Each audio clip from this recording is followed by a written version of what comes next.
8, enquanto você vai abrindo, nós temos um relógio que alguém perdeu, não sei como isso aconteceu, se a pessoa tirou o relógio para descansar o braço, enfim, não sei.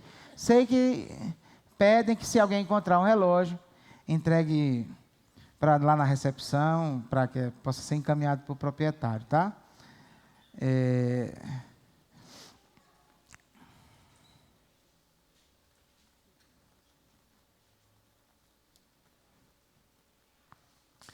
Ainda bem que foi o relógio, se fosse a aliança era um problema maior, né?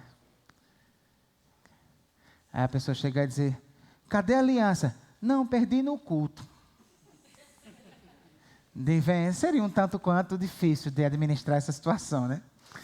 Eclesiastes capítulo 8, como o texto vai ser um pouquinho longo, nós não vamos fazer uma leitura inicial do texto todo, nós vamos lendo na medida em que a mensagem for sendo desenvolvida, tá? Hoje, 8º episódio da nossa série Mais Que um Vapor, o título é Isto Não É Justo. Isso não é justo. Quero lhe pedir que você mais uma vez curve sua cabeça e feche seus olhos. Pai querido, nós precisamos ouvir a voz do Senhor, Pai. O Senhor sabe, eu preciso desesperadamente que o Teu Espírito me controle, para que eu fale de maneira que o Teu povo entenda e seja edificado, Pai. Abençoa-nos, Senhor. Nós precisamos da Tua palavra, nós precisamos das Tuas orientações, porque não sabemos viver sem o Senhor, não sabemos viver sem a Tua direção. Então nos dá a Tua direção nessa manhã, Pai. É o que te peço em nome de Jesus. Amém, Senhor. Queridos, hoje existe um movimento, dentre evangélicos, muito popular, que quando a gente estuda essa questão de história da igreja, nós costumamos chamar esse movimento de movimento neopentecostal. Por que é o movimento neopentecostal? Existe o pentecostalismo clássico, daquelas igrejas pentecostais mais antigas, que tem um trabalho muito bacana, como a Assembleia de Deus, como outras dessa época, e depois deles já houve um novo desdobramento numa outra forma de pentecostalismo, que a gente chama de movimento neopentecostal. No movimento pentecostal, a ênfase é mais por aquelas manifestações sobrenaturais de línguas, profecia, coisa do tipo. Já essa nova, a ênfase está mais na questão de dinheiro e de milagre, digamos assim. Então, a melhor coisa que Deus pode fazer por você é lhe enriquecer. Então, é assim, eu estou sendo um tanto quanto grosseiro e reducionista, porque não há tempo para discorrer sobre detalhes disso.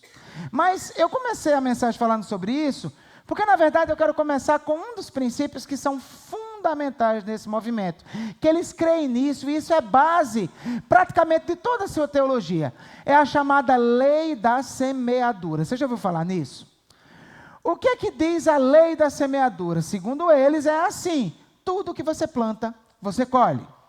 E na medida em que você planta, você colhe. Então, para eles, Deus, ele age assim. Deus olha o mundo, aí vê tudo de bom que você faz, pesa, mede e lhe abençoa na mesma medida. E vê tudo de ruim que você faz, e Deus pesa, mede e lhe abençoa na mesma medida. Afinal de contas, Deus é justo. E aí, resultado: se você faz parte de uma igreja dessa e começa a acontecer um monte de coisa ruim com você, é doença, é tragédia, é acidente, mas cedo ou mais tarde seu pastor vai lhe botar contra a parede e diga aí o que é que você fez, confesse o seu pecado.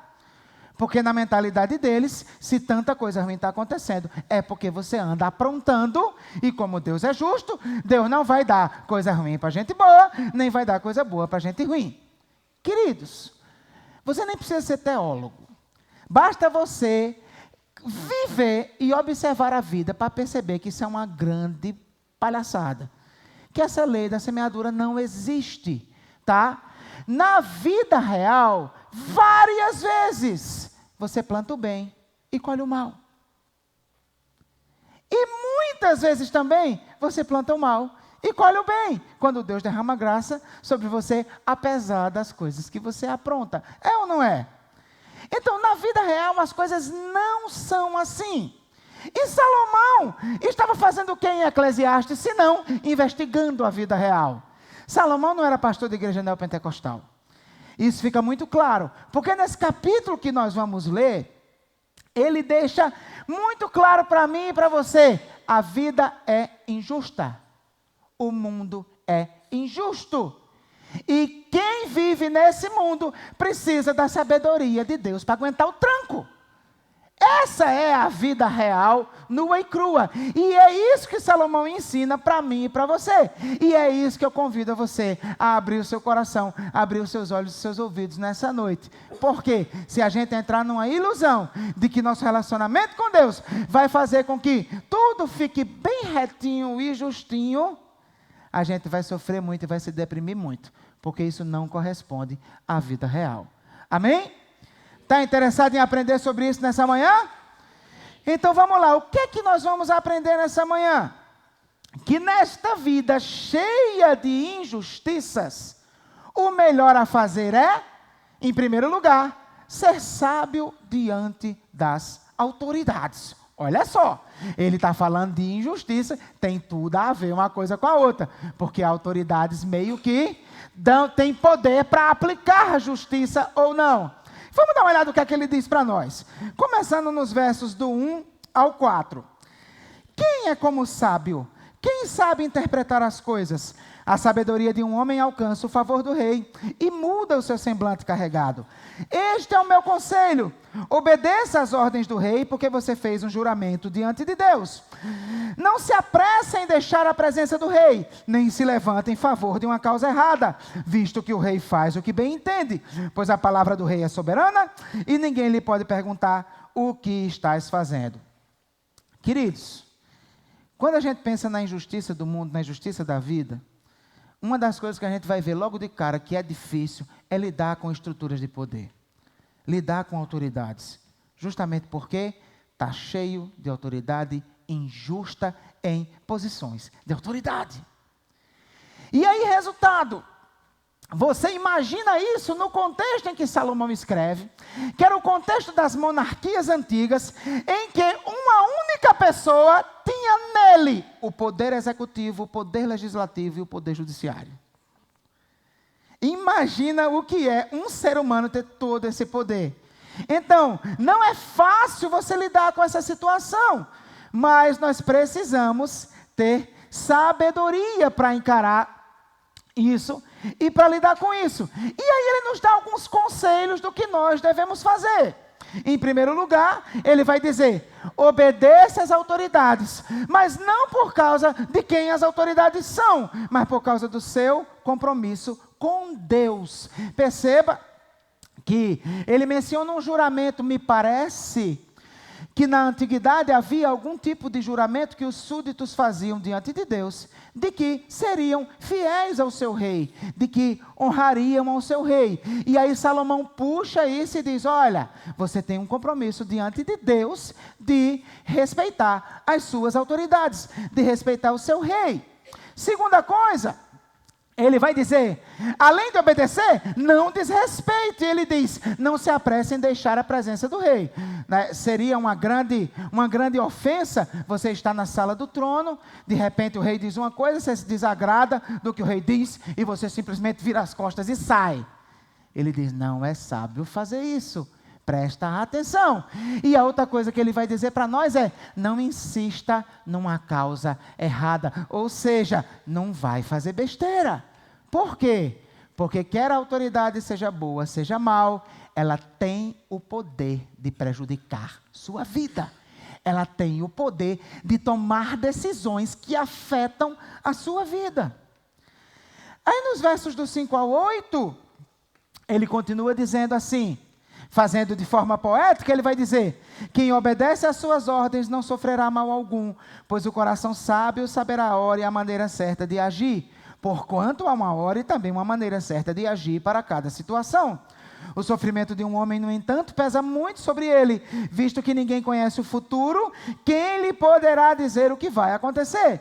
Ninguém tem o poder de dominar o próprio espírito, tampouco tem poder sobre o dia da sua morte e de escapar dos efeitos da guerra. Nem mesmo a maldade livra aqueles que a praticam. Queridos, Salomão agora ele está estabelecendo um princípio geral de obediência às autoridades. Qual é esse princípio geral? É melhor obedecer, Porque, no geral, quem obedece tem um destino melhor do que quem desobedece. E aí, interessante que ele diz, olha, você não sabe o dia de amanhã. Você não tem domínio sobre o seu espírito, ou seja, você não escolhe a hora que vai morrer. Né? Isso depende de circunstâncias alheias à sua força. Então, se você afronta a autoridade, desrespeita a autoridade, vive descumprindo as leis estabelecidas por essas autoridades, então você pode estar apressando a hora da sua morte. Seria algo mais ou menos assim. A autoridade tem poder para emitir decretos, para tomar decisões que prejudicam a sua vida. Então, se lembre, é mais sábio obedecer do que desobedecer. Você tem um compromisso diante de Deus. Queridos, essa relação de Deus com as autoridades constituídas é muito importante na teologia bíblica. Em alguns textos, isso é muito legal porque a gente consegue perceber a questão. Por exemplo, lá em Daniel, o profeta Daniel, capítulo 2, você deve lembrar do contexto do capítulo 2 de Daniel. Nabucodonosor tinha tido um sonho, né? E queria saber a interpretação daquele sonho. Ele estava muito atormentado com aquele sonho. E ele chama os feiticeiros, os encantadores, aquele pessoal que trabalhava com isso, que era sempre quem interpretava os sonhos. Só que aí ele pensou, se esses cabras quiserem me enrolar, como diria na terra, lá na minha terra, se esses cabras quiserem me enrolar, né? Aí ele pensa, já sei. Quando eles chegam lá, eu não quero só que vocês interpretem o meu sonho, eu quero que vocês digam o que eu sonhei. E depois digam a interpretação. Aí, como essa turma era tudo charlatão, né? Era tudo falsário, aí eles, agora nós dançamos. Eles disseram, não, rei, conte o sonho. Ele, não, eu quero saber qual foi o sonho e quero saber a interpretação. E eles, mas rei, ninguém consegue fazer isso, ninguém é capaz de fazer isso. Aí o que foi que aconteceu? Daniel foi dormir. E Deus deu a Daniel a revelação do sonho e o significado do sonho. E aí, quando Daniel recebe aquela revelação, aí ele começa a adorar a Deus, louvar a Deus com a canção, e olha o que é que ele diz. Louvado seja o nome de Deus para todo sempre. A sabedoria e o poder a Ele pertencem. Ele muda as épocas e as estações, destrona reis e os estabelece, dá sabedoria aos sábios e conhecimento aos que sabem discernir. O que é que Daniel está dizendo aí? Ele está dizendo, Senhor, louvado seja o teu nome, porque o Senhor controla tudo. Tudo vem do Senhor. As estações do ano é o Senhor que determina. A sabedoria que eu recebi para saber qual é o sonho interpretar, só recebi porque foi o Senhor que deu. E esse rei só está lá porque o Senhor colocou. É Deus quem coloca o rei. É Deus quem tira o rei. E queridos, quando eu imagino Daniel dizendo isso, eu entro em crise. Por quê? Ele está falando de quem? Nabucodonosor, o tirano da Babilônia que destruiu Jerusalém. Você tem noção do que é isso? Mas essa consciência que Deus estabelece às autoridades é uma consciência que vem desde o Antigo Testamento. Com Jesus não foi diferente. Lembra quando Jesus compareceu diante de Pilatos? O que foi que aconteceu? Pilatos foi interrogar Jesus. Aí Pilatos vai e diz assim, de onde você vem? Mas Jesus o quê? O texto está dizendo? Não lhe deu resposta. Aí olha o que é que Pilatos diz. Você se nega a falar comigo, disse Pilatos. Não sabe que eu tenho autoridade para libertá-lo e para crucificá-lo? Aí olha o que é que Jesus diz para Pilatos. Jesus respondeu, não terias nenhuma autoridade sobre mim, se esta não te fosse dada de cima. Então Jesus está dizendo, Pilatos, você só está nessa posição porque meu pai lhe colocou aí. Foi Deus que lhe colocou aí. Jesus compreendia que Deus estabelecia as autoridades. E aí, Paulo vai ser ainda muito mais claro em relação a esse assunto, lá em Romanos 13. Todos devem sujeitar-se às autoridades governamentais, pois não há autoridade que não venha de Deus. As autoridades que existem foram por Ele estabelecidas. Portanto, aquele que se rebela contra a autoridade está se colocando contra o que Deus instituiu. E aqueles que assim procedem trazem condenação sobre si mesmos. Pois os governantes não devem ser temidos, a não ser pelos que praticam o mal. Você quer viver livre do medo da autoridade? Pratique o bem e ela o enaltecerá. Pois é serva de Deus para o seu bem. Mas se você praticar o mal, tenha medo, pois ela não porta a espada sem motivo. É serva de Deus, agente da justiça para punir quem pratica o mal.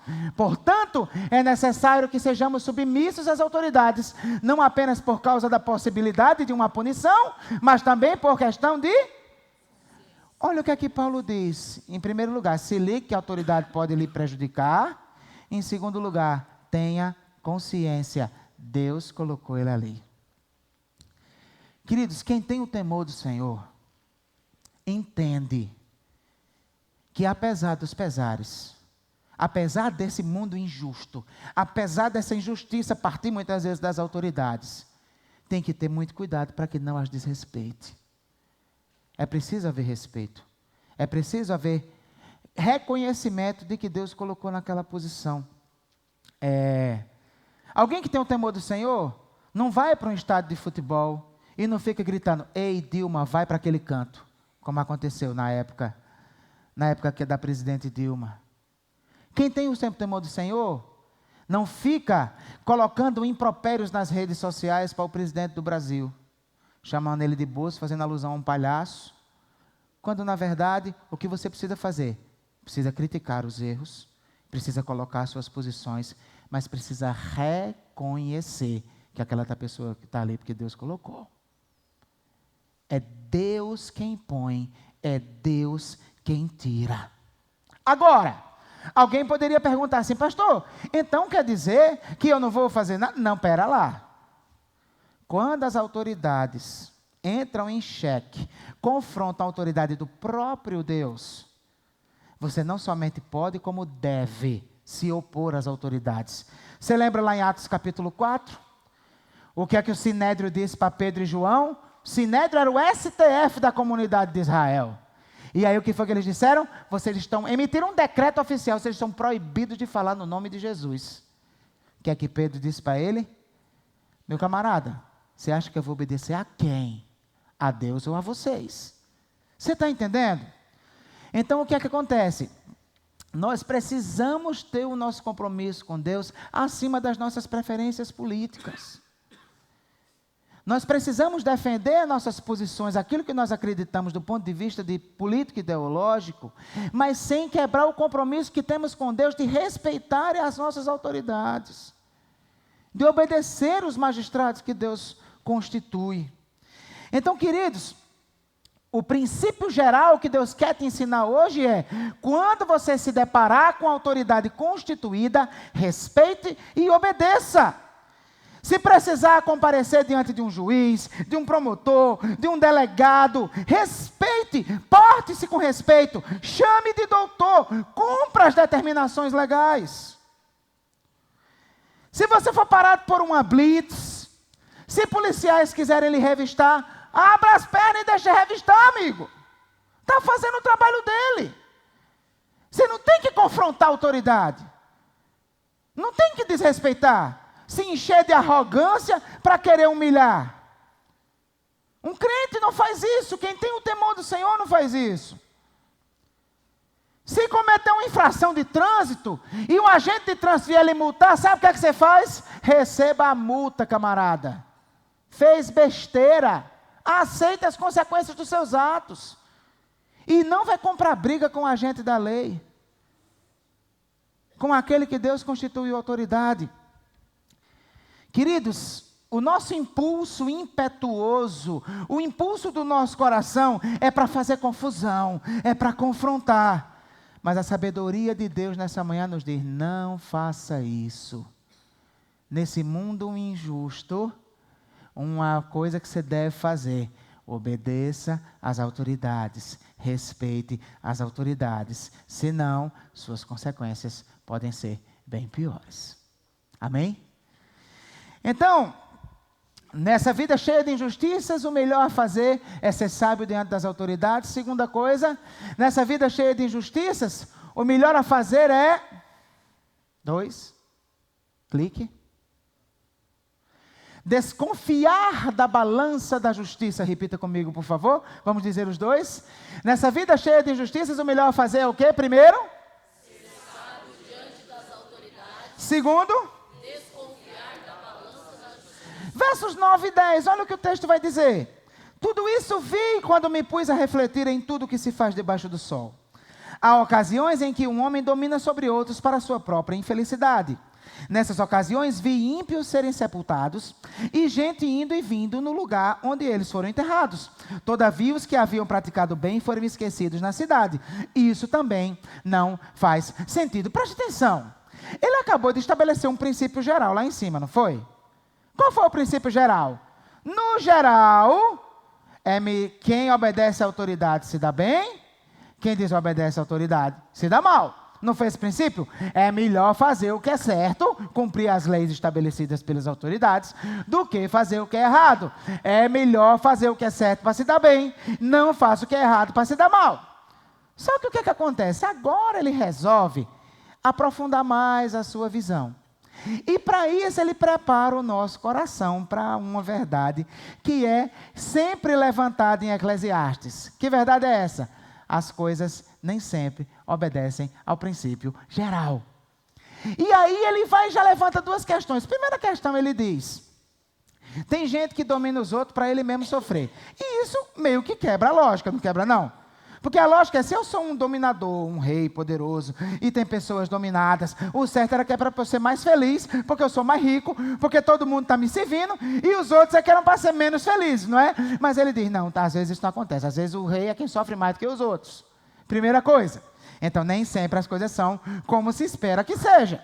E a segunda coisa que ele vai dizer, qual é? Tem gente que fez muita coisa ruim e que é sepultado com honras, que as pessoas visitam seus túmulos, e tem gente que fez muita coisa boa e é esquecido quando morre. Outra quebra do princípio geral, não é não? Não a quebra do princípio geral? Por exemplo, lá em Mossoró, tá, eu estive lá agora, né, e me lembrei disso quando eu estava lendo esse texto. Lá em Mossoró, o túmulo mais famoso do cemitério do centro de Mossoró é o túmulo do Jararaca. O Jararaca era um dos cangaceiros do bando de Lampião. Quando o bando de Lampião invadiu Mossoró, o povo se mobilizou, conduzido pelo prefeito, e rechaçou o bando de Lampião. E Jararaca foi preso e morto. E aí o que acontece? Esse Jararaca era conhecido por ser o mais cruel de todos. O seu passatempo preferido era jogar as crianças para cima e aparar no facão. Está entendendo? Então o que acontece? Só que esse sujeito foi morto lá, foi enterrado lá, e dizem que ele faz milagre. Sim, e o túmulo dele é visitado e é o que mais enfeitado, com flor, com fitinha, com foto, com não sei o quê. É um negócio exótico que você não acredita que existe, mas na vida humana é assim. Quem não presta está sendo lembrado e reverenciado no seu túmulo. Cumpriu-se a palavra que foi escrita aqui, lá em Mossoró. Cumpre-se até hoje. Então, nem sempre as coisas são do jeito que se espera. Nem sempre o princípio geral é seguido. Aí nos versos do 11 ao 13, ele continua dizendo assim: quando os crimes não são castigados, logo o coração do homem se enche de planos para fazer o mal. O ímpio pode cometer uma centena de crimes e, apesar disso, ter vida longa. Mas sei muito bem que as coisas serão melhores para os que temem a Deus, para os que mostram respeito diante dele. Para os ímpios, no entanto, nada irá bem, porque não temem a Deus, e os seus dias como sombras serão poucos. Quando você lê Eclesiastes, não dá a impressão que ele se contradiz, não? Ele acabou de dizer que o ímpio pode viver bem, mas agora ele diz que o ímpio vive mal, vive pouco. Porque, na verdade, qual é a intenção dele? É mostrar que existe o princípio geral, mas que na vida real, o princípio geral nem sempre funciona. Aliás, eu diria que na vida geral, o princípio geral muitas vezes é quebrado. E essa é a crise dele, quando ele escreve, tá? E ele nos quer fazer refletir sobre isso. Mas o que é que ele está falando agora, nesse momento? O que ele está falando é possível o ímpio se dar bem, é possível o ímpio viver muito, é possível várias vezes nesse mundo o princípio geral se quebrar, mas eu ainda prefiro o princípio geral. Eu ainda prefiro fazer a justiça, eu ainda prefiro fazer o que é certo. Estão conseguindo entender? E aí, continuando o texto, ele vai dizer a partir do verso 14, não há mais uma coisa sem sentido na terra, justos que recebem o que os ímpios merecem, e ímpios que recebem os que os justos merecem, e isto também, penso eu, não faz sentido. Por isso, recomendo que se desfrute a vida, porque debaixo do sol não há nada melhor para o homem do que comer, beber e alegrar-se. Sejam esses os seus companheiros no seu duro trabalho durante todos os dias da vida que Deus lhe der, debaixo do sol. Quando voltei a mente para conhecer a sabedoria e observar as atividades do homem sobre a terra, daquele cujos olhos não veem sono nem de dia nem de noite, percebi tudo que Deus tem feito. Ninguém é capaz de entender o que se faz debaixo do sol. Por mais que se esforce para descobrir o sentido das coisas, o homem não o encontrará. O sábio pode até afirmar que entende, mas na realidade não o consegue encontrar. Então, querido, Salomão está vivendo um drama que não é muito diferente do drama que a gente vive. A Bíblia ensina princípios básicos. A sabedoria bíblica diz, faz o bem que você se dá bem, faz o mal que você se dá mal. Aí você olha para o seu lado, está cheio de gente fazendo mal e se dando bem, está cheio de gente fazendo bem e se dando mal. E aí o que acontece? Você diz, poxa vida, eu vou fazer o quê? Eu vou fazer o bem, mas os sujeitos estão se dando bem fazendo mal. E agora, que decisão eu devo tomar? Aí Salomão diz assim, olha, eu sei que é assim, eu sei que o princípio geral não está se cumprindo na vida hoje, muitas vezes, mas ainda assim, eu vou preferir fazer o bem. Aí ele vai dizer assim, olha, isso gerou uma confusão na minha cabeça, eu fico confuso, o ser humano está tentando entender essa loucura, os sábios estão até dizendo que entenderam, mas na verdade ninguém entende. Então o que é que eu vou fazer? Ao invés de tentar entender essa vida de injustiças, eu vou preferir curtir a vida que Deus me dá e continuar optando por fazer a justiça, por fazer o que é certo.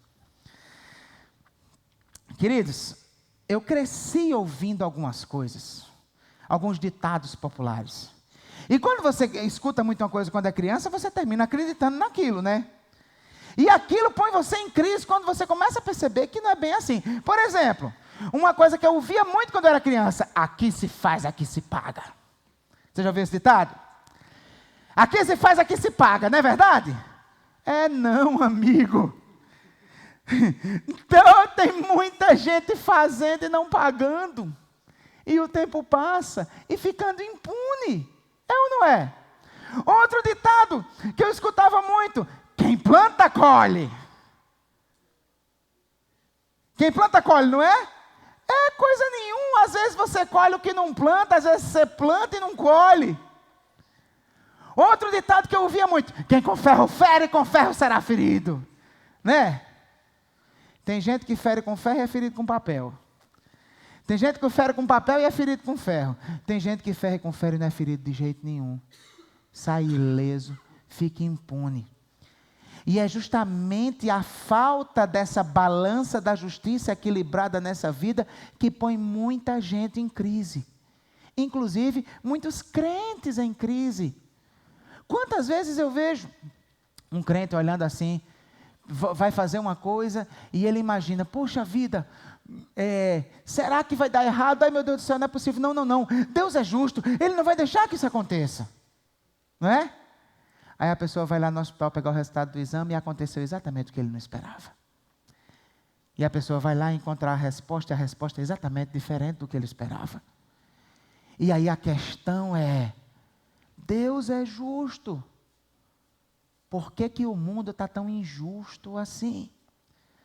Preste atenção no que eu vou lhe dizer, que isso é o coração teológico de toda essa mensagem de hoje.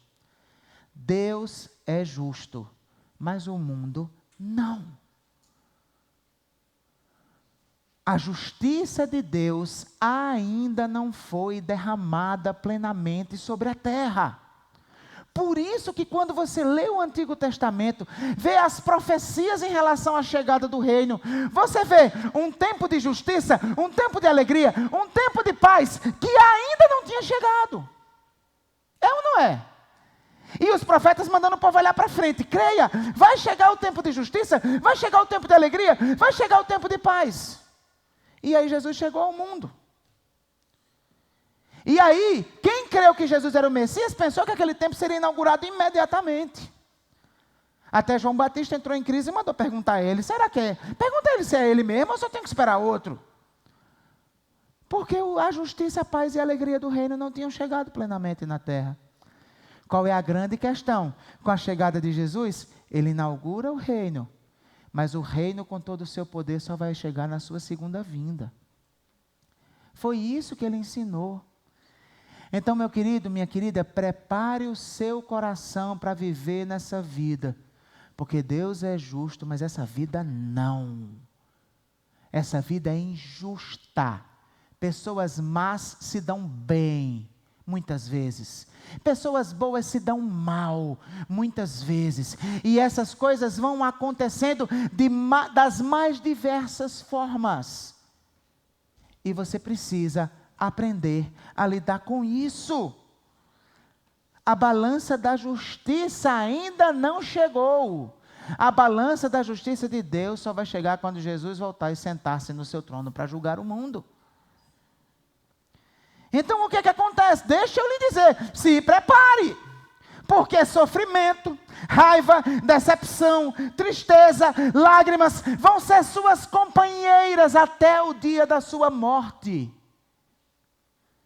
O grande problema das pessoas, as pessoas se deprimem, porque elas alimentam a ilusão de ser livre de todas as dores nessa vida. Isso não acontecerá.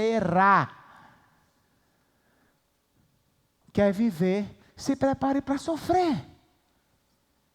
É assim, é desse jeito. Então você vai ter que engrossar o couro, como diz lá na minha terra. Você vai ter que se preparar, pô. E não perca seu tempo ouvindo pregação mentirosa de hoje, de que se você fizer isso para Deus, Deus vai tirar todos os seus problemas. Pelo amor de Deus, não se alimente desse lixo. Isso só vai aumentar a crise do seu coração, porque basta o tempo passar para você ver que isso não vai acontecer.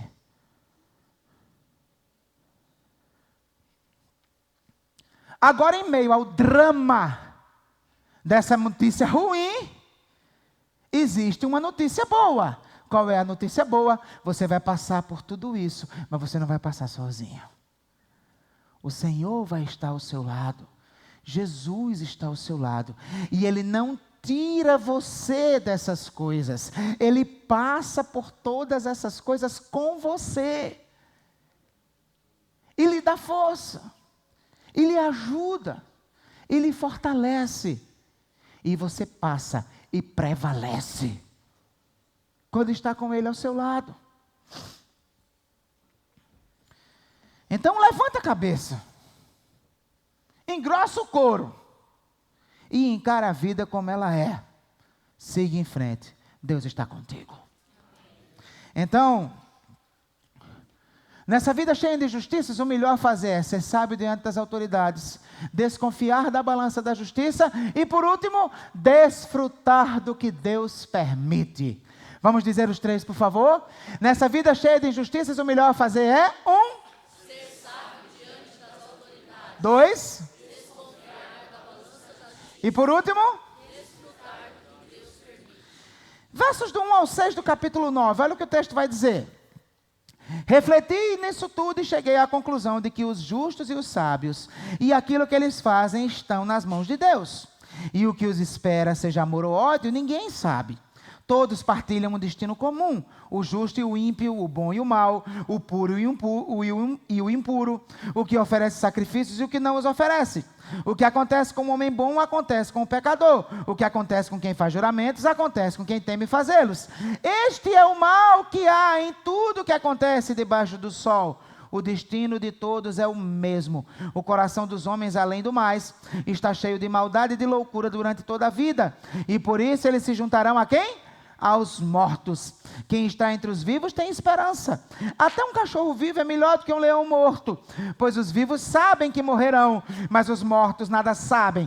Para eles não haverá mais recompensa e já não se tem lembranças deles. Para eles o amor, o ódio e a inveja há muito desapareceram. nunca mais terão parte em nada do que acontece debaixo do sol. Salomão clicou no botão do vinagre agora, né? Como é comum no livro de Eclesiastes, de vez em quando ele aciona o modo vinagre. E aí o que acontece? Por que ele faz isso? Porque ele quer fazer, eu já expliquei isso lá no início, ele quer justamente fazer que as pessoas sem o temor de Deus percebam que a vida sem Deus é realmente um vinagre eterno, tá? Mas aí o que ele faz a gente perceber? O que ele nos chama a atenção? Ele diz o seguinte, ele diz, olha, ao contrário do que todo mundo pensa, né? Era o que ele vinha ensinando até agora. O que ele vinha ensinando? Deus não governa a história contando o bem e o mal que cada um fez para atribuir uma recompensa igual. Ele vinha dizendo isso, não foi isso que ele falou? Ele disse, olha, obedeça às autoridades, que é melhor, mas não espere recompensa em troca, a vida é injusta. Não foi isso que ele estava ensinando até agora? Aí o que ele vai dizer? Ele começa dando uma prova disso. Quer que ele dê uma prova da grande injustiça nessa vida? Tem gente melhorzinho, tem gente piorzinho, mas no final todo mundo vai para o mesmo buraco, todo mundo morre. Então a morte, queridos, para Salomão, e você perceba que a morte é uma coisa que ele, vez por outra, traz de novo no livro de Eclesiastes, né? Ele faz a gente constantemente pensar na morte. Para Salomão agora, qual é o aspecto da morte que ele chama a atenção? Que a morte nivela a humanidade. Você pode ser uma pessoa melhor, uma pessoa temente a Deus, você pode ser uma pessoa que não teme a Deus, uma pessoa ruim, mas no final das contas você morre. E aí o que ele chama a atenção? Nos versos 5 e 6, às vezes dá até a impressão que Salomão nem tem esperança na vida eterna, né? Mas não é disso que ele está falando. A preocupação de Salomão não é o que vai acontecer com a pessoa depois que morre.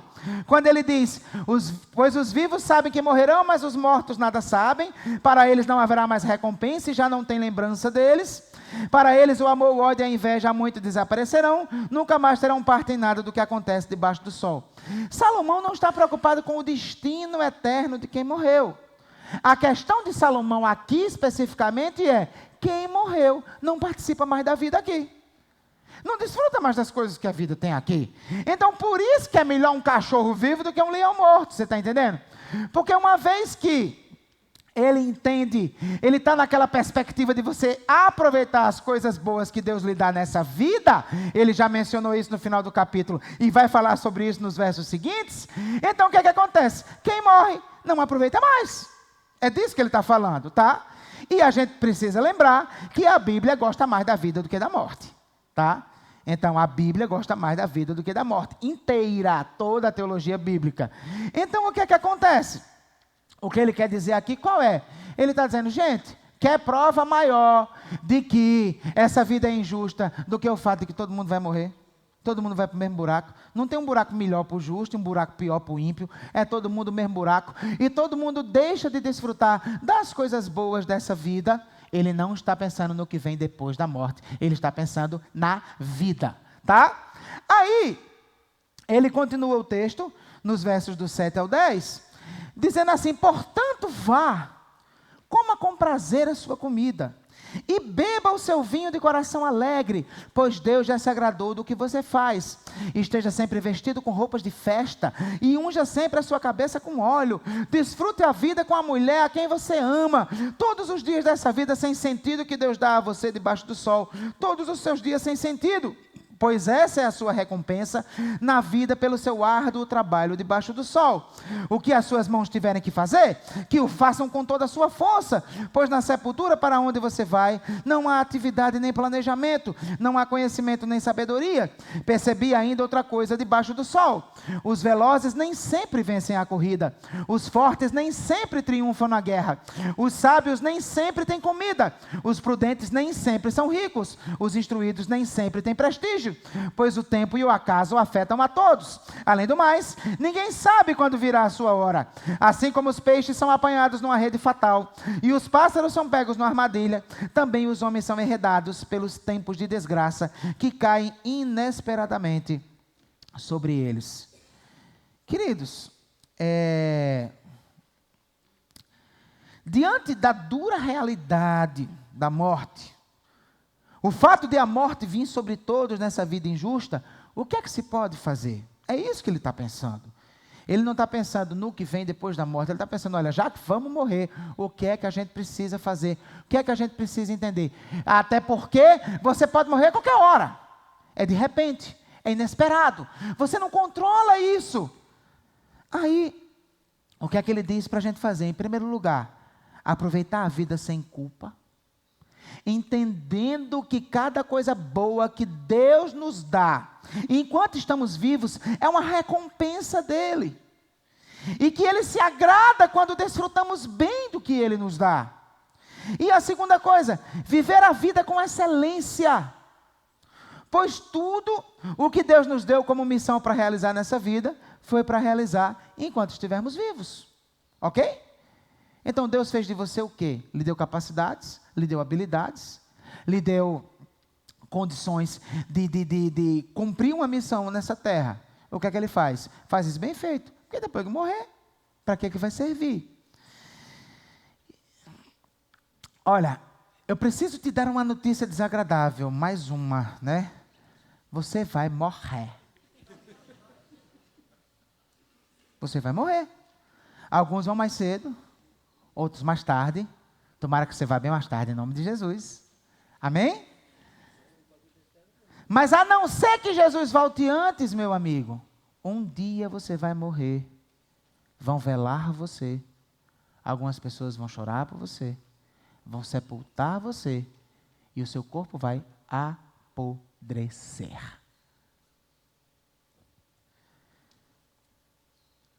E queridos, o interessante da morte é que o fato de ela vir sobre todos mostra que, apesar de existirem níveis de maldade diferentes, no final todo mundo tem uma maldadezinha suficiente para ser punido com a morte. Olha o que o verso 3, vamos dar uma olhada de novo no que ele diz lá no verso 3. Só para a gente lembrar, para entender a dinâmica do pensamento dele aqui. Verso 3, por favor. Olha o que é que ele diz: este é o mal que há em tudo que acontece debaixo do sol, o destino de todos é o mesmo. O coração dos homens, além do mais, está o quê? Cheio de maldade e de loucura durante toda a vida. E por fim, eles se juntarão aos mortos. Então, é importante todo mundo morrer, para a gente lembrar que, apesar de você não ser tão ruim quanto alguns, você é ruinzinho também. E a morte vem como uma punição sobre toda a humanidade. Todos vão morrer. E aí, queridos, em outras palavras, a morte nos nivela, mas ela também nos dá um senso de urgência para fazer a vida valer a pena. Porque você pode ir embora amanhã. Você pode ir embora hoje. Então a morte também nos faz acordar. Eu preciso fazer a vida valer a pena. Preciso fazer valer a pena eu não ter morrido ainda. Ou de preferência não morrer ainda nas próximas décadas. Amém? Por favor, né? Então, meu querido, o que é que você vai fazer para que essa vida valha a pena? É o que ele lhe ensinou. Aproveite cada coisa que Deus lhe dá. Ao invés de você reclamar pelo que você não tem, desfrute daquilo que você tem. Eu me lembro uma vez, numa entrevista, aquele Clodovil, falando sobre gastronomia, não sei o que, ele falou assim, ele disse: tem gente que come para fazer cocô, eu como para degustar. Não, mas presta atenção. Quando eu assisti aquilo, eu achei aquilo engraçado. Mas depois eu parei para pensar sobre o que significava aquilo. Cara, tem muita gente comendo só para cumprir a obrigação de dar energia para o seu corpo. Você acorda de manhã e nem desfruta do seu café com leite, porque você só está pensando no trabalho, pô. Sabe, chega a hora do almoço, você come lá qualquer coisa, a cabeça longe. Em nome de Jesus, desfrute de cada coisa que Deus lhe dá. Saboreie o seu pão na chapa. Saída requeijão. Nossa, eu aprendi isso aqui em São Paulo. Não existe isso lá no Nordeste não, viu? Olha, eu vou te dizer, viu? O paulista tem umas coisas boas que eu descobri que é fenomenal. Né? Primeiro, purê de batata no cachorro quente. Isso é top. É top. Se me dissessem isso antes, eu dizia: que palhaçada é essa de botar purê dentro do pão? É muito legal. E o outro saída requeijão. Nossa, é fenomenal. Quando eu vou na padaria comer, já está automático aqui. Eu quero, o que é que o senhor deseja? O saída requeijão, por favor. Tá? Cara, você precisa aproveitar isso, desfrutar disso. Do seu café com leite. Do seu copo d'água gelada. Tá? Desfrute das coisas que você tem a oportunidade, sabe? Que Deus tem lhe dado. Vista roupas que façam você se sentir bonito. Se arrume. Use um perfume que você gosta. E quando você borrifar, faça isso desfrutando.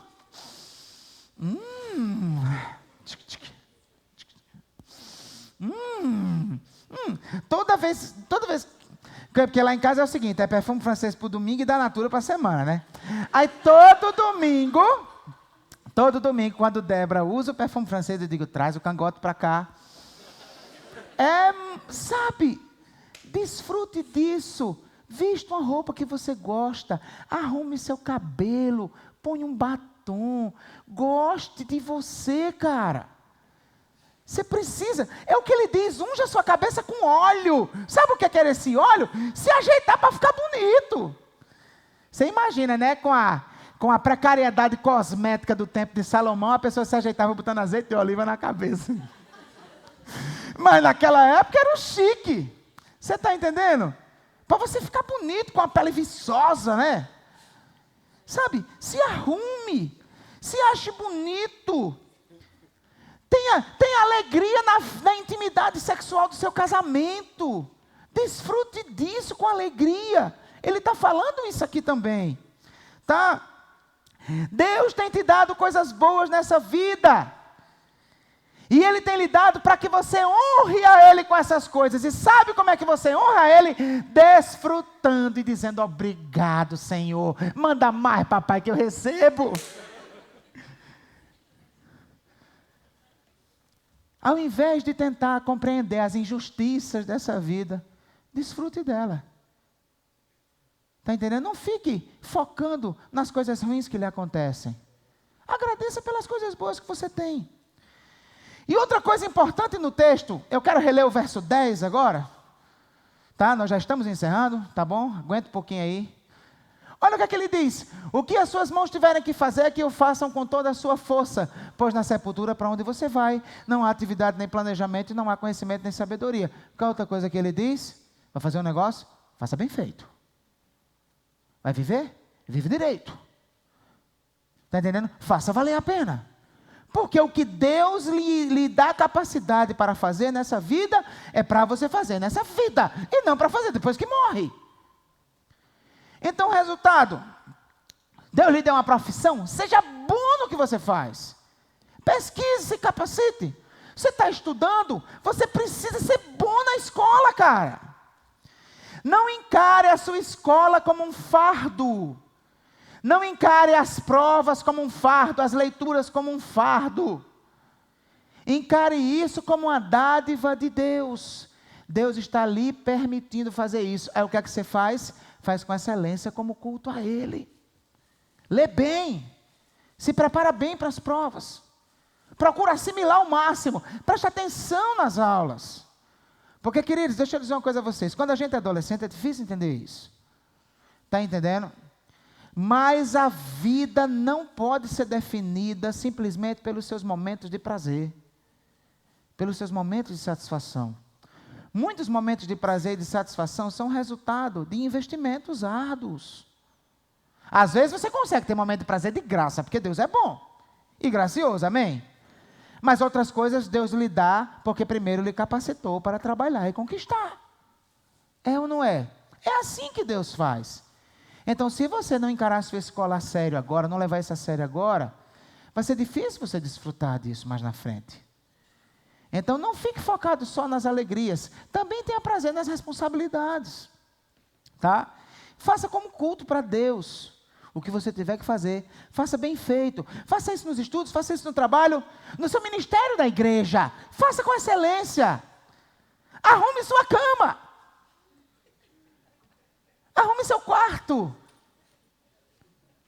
Porque depois que você morre, não tem mais quarto. Então, o quarto é para ser arrumado em vida. Amém, igreja? Porque eu só ouvi os pais dizerem isso. Que mistério foi esse? Né?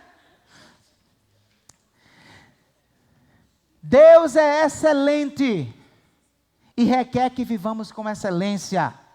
Quando você aceita fazer algo mais ou menos, você está ofendendo o caráter do Deus excelente.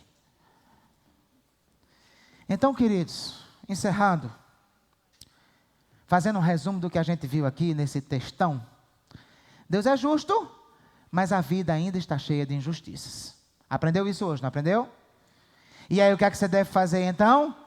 Primeira dica que Salomão dá: se ligue nas autoridades. Numa vida cheia de injustiças é ainda mais necessário ser sábio no trato com as autoridades, porque as autoridades muitas vezes são injustas. Então, respeite, obedeça a partir do seu compromisso com Deus. E se oponha quando precisar se opor, quando as autoridades estiverem indo contra o próprio Deus. Mas se oponha ainda assim com respeito. Tá? Segunda coisa, né? Ao invés de tentar compreender as injustiças da vida, aprenda a desfrutar das coisas boas que Deus lhe deu nessa vida e viva com excelência. E a última coisa que eu quero lhe dizer para a gente orar e ir para casa: a vida ainda é injusta, mas um dia vai deixar de ser. Porque um dia Jesus vai voltar. E quando ele voltar, ele vai se assentar no seu trono. E aí a maldade vai ser punida. E a bondade vai ser recompensada. E vai se inaugurar uma realidade em que não existirá mais maldade. Vai ser tudo perfeito. A balança da justiça plenamente equilibrada. E é aí que o negócio vai ficar bom. Amém? O que é que me intriga? Se Jesus no seu trono vai julgar o mundo com justiça e os nossos pecados. E as nossas injustiças, essa é a coisa mais linda desse plano perfeito de Deus. Elas já foram pagas na cruz. Jesus, quando veio, já pagou a pena pelos pecados que nós teremos que apresentar diante de Deus. Quando Deus olhar para nós, não vai ver mais os nossos pecados. Vai ver o sangue de Jesus derramado sobre nós. Queridos, isso é o motivo maior da nossa alegria. Esse é o fator mais poderoso para a gente se motivar a seguir em frente e continuar vivendo. Que o nosso Deus possa nos abençoar e com sabedoria nos levar a viver bem nessa vida injusta. Porque quem tem o Deus justo vive bem, até nesse mundo de injustiça. Que Deus nos abençoe. Vamos ficar em pé.